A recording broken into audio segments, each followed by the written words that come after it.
लाडकी बहीण योजना आणि या योजनेच्या संदर्भात बघा प्रचंड लाभार्थी आता महिला बालविकास अधिकारी कार्यालयाला गेल्याच्या नंतर त्यांना असं समजतं आहे की तिथे गेल्यावर बरं का महिला बालविकास अधिकारी कार्यालयाला गेल्याच्या नंतर तुमची KYC झाली नाही आणि बऱ्याचशा महिला ज्या आहेत त्यांना असं वाटतं की सर आम्हाला डिसेंबरपासून आला नाही, कोणी म्हणते जानेवारीपासून हप्ता आला नाही, कोणी म्हणते फेब्रुवारीचा आणि मार्चचा हप्ता आला नाही, असे वेगवेगळे कारणं आहेत, वेगवेगळे प्रश्न आहेत.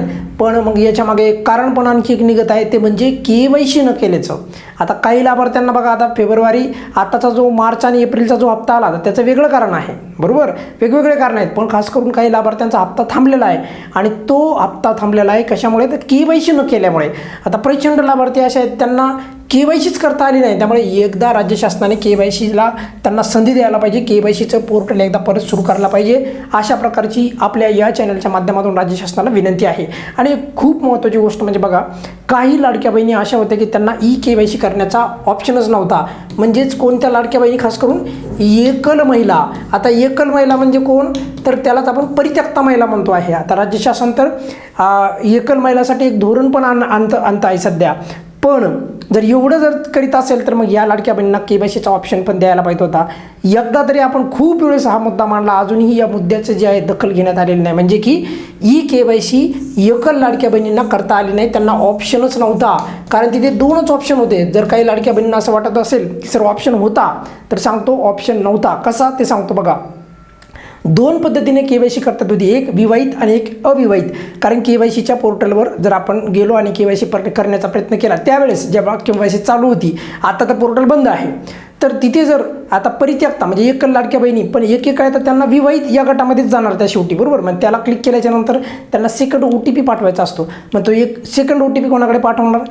कारण ती जर महिला एकल महिला म्हणजे कोण, जी महिला पतीपासून वेगळी राहते, 1 वर्ष झालं म्हणजे एकटी राहते आहे आणि खास करून अशी महिला या महिलेचा घटस्फोट झालेला नसतो.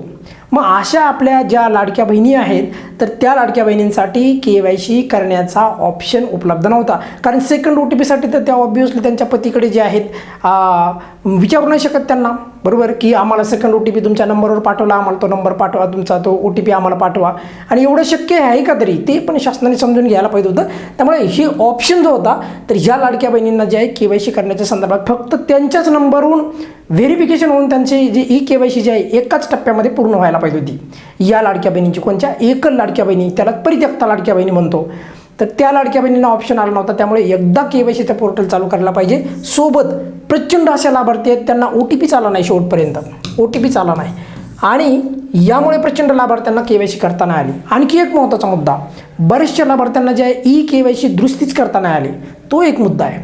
त्यानंतर आणखी एक मुद्दा आहे, पूर्वी काय झालं होतं, एक चुकीची वेबसाईट आली होती आणि त्या वेबसाईटवरच लाभार्थ्यांनी KYC केली आणि काहीतरी चुकीचे व्हिडिओ पाहिले आणि त्यावर केली त्यांनी KYC आणि शेवटी जेव्हा लाभ थांबला तेव्हा त्यांना कळालं की आमची KYC झालीच नाही, आमची KYC झालीच नाही. मग ते KYC करायला गेल्या आणि तेव्हा मात्र KYC दुरुस्ती चालू होती. मग दुरुस्ती चालू असताना जे आहे जर KYC झाली नसेल तर दुरुस्ती कशी होणार. त्यामुळे पण बऱ्याचशा लाभार्थ्यांना KYC करता नाही आली. काही लाभार्थी असे आहेत की वेगवेगळे कारण होते त्यांना आणि त्यामुळे त्यांना एकंदरीत KYC करता आली नाही.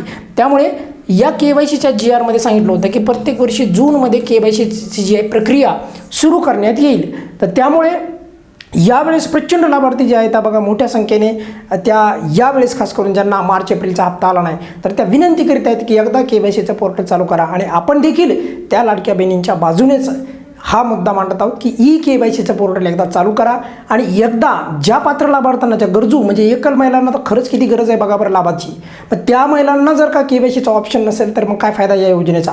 त्यामुळे एकदा KYCचं पोर्टल चालू करा आणि नव्याने जे काय असतील जे काही थोडेफार लाभार्थी असतील तर त्यांना परत संधी मिळेल. आता ते पात्र असतील तर त्यांना संधी द्यायलाच पाहिजे. जरी शासनाने खूप वेळेस जे आहे बघा परत संधी देण्याचा प्रयत्न केला पण एकल लाडक्या बहिणींना संधी एकदाही मिळाली नाही, कारण KYC करण्याचा ऑप्शन नव्हता.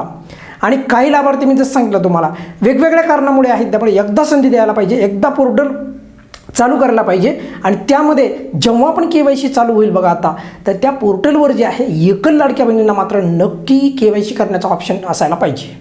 या KYC संदर्भात जे पोर्टल सुरू करण्यासंदर्भात हा मुद्दा आपण वेळोवेळी मांडणारच आहोत, पण लवकर जे आहे त्या संदर्भात पण एकदा निर्णय घ्यायला पाहिजे म्हणजे लाडक्या बहिणी अजून पात्र लाभार्थ्यांना जे आहे त्याचा दिलासा मिळेल.